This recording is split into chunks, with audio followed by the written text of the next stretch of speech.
kita mau bahas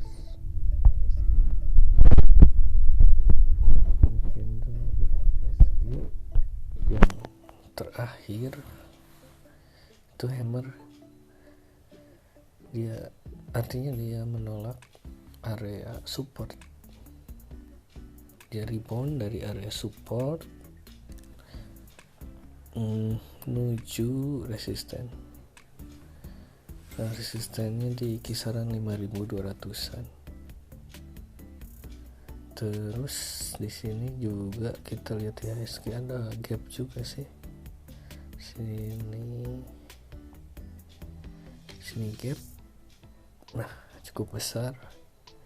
Kayaknya ini juga sah, dan ini.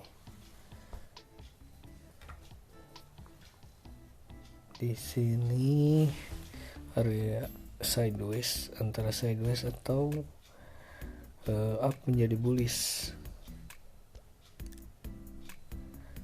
Kenapa saya bilang sideways? Karena melihat dari pola yang sebelumnya ya, di situ cenderung harga bergerak mendatar, walaupun di sini sudah ada tanda-tanda reversal.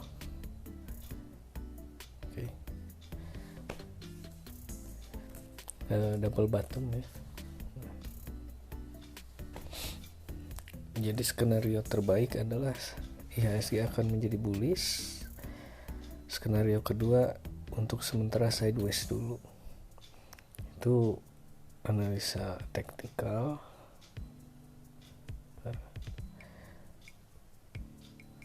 Nah, kenapa saya bilang cenderung akan menjadi bullish? Nah, di sini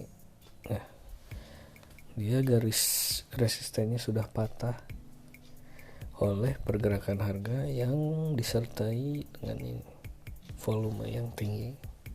Biasanya dia mengkonfirmasi pergerakan harga. Kita lihat. Saya banyak juga sih gapnya. Di sini juga gap cukup besar. Saya lihat chart berdasarkan bandarologinya.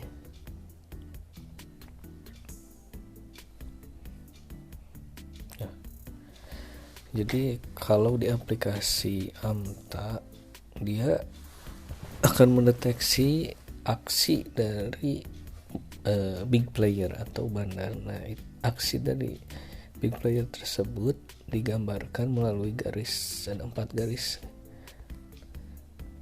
atau pihak AMTA sih bilangnya MMR. Nah, ini 1, 2, 3, 4. Nah, yang satu itu bandar yang kecil, dan semakin ke bawah, semakin ke angka 4, itu artinya bandarnya semakin besar, big playernya makin besar. Semakin besar big player, semakin harga akan berubah.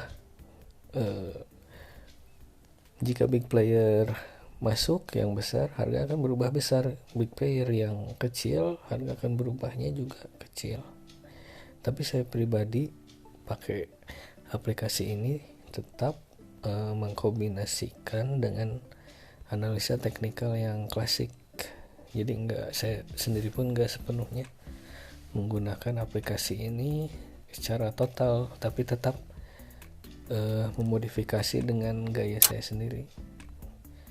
Di sini AMTA bagus sih bikin volume yang berwarna biru. Itu artinya dia volumenya tinggi,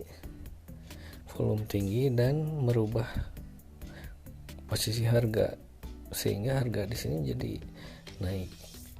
Begitu pula di area sini, mungkin antara bulan Maret dan April awal harga menjadi naik, terus Juni awal juga harga di sini jadi naik.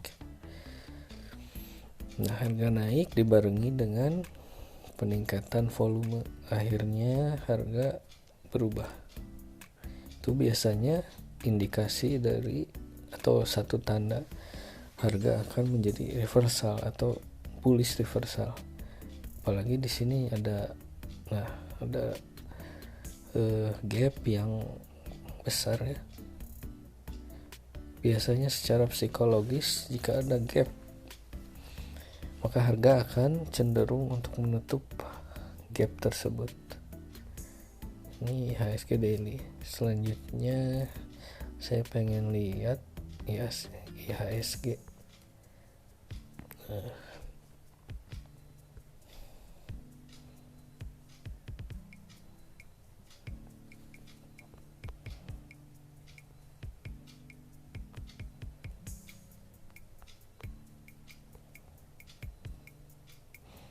IHSG yang weekly.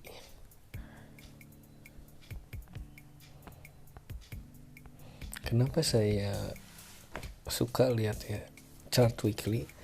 Seperti saya hanya melihat garis support dan resisten yang kuat, karena semakin time frame-nya semakin jauh, semakin panjang, akan menghasilkan support dan resisten yang kuat. Misalkan di sini support dia yang baru adalah di area 4.700-an.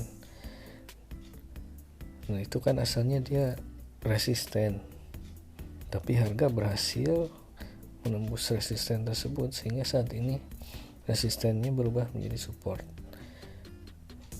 Nah, penembusan resisten tersebut dibarengi dengan meningkatnya demand atau volume. Kemudian candle terakhir dia doji. Candle doji artinya dia sedang, karena dojinya ini berada di area support yang baru, dia sedang meretest lagi supportnya yang baru. Apakah kuat atau tidak, atau malah jebol lagi ke bawah ke sini, atau kuat? Kalau kuat, apa yang terjadi? Kalau kuat, harganya jadi naik mantul. Nah, di sini di chart ini menarik juga sih, di chart weekly-nya ini gap juga kelihatan. Nah, situ harusnya kalau chart weekly itu biasa gap tidak terlihat, tapi di sini ya gap terlihat. Artinya di area sini Maret ya, itu boomingnya COVID, market kayaknya panik jual, makanya di chart akhirnya dia jadi ada gap yang cukup besar, bahkan di chart weekly juga sampai kelihatan. Kemudian tendensi dari IHSG, kalau melihat pola yang terjadi, candle yang terakhir sama volume, saya masih optimis pergerakannya akan menjadi fase bullish. Ya, itu saja sharing kita kali ini, semoga bermanfaat. Terima kasih.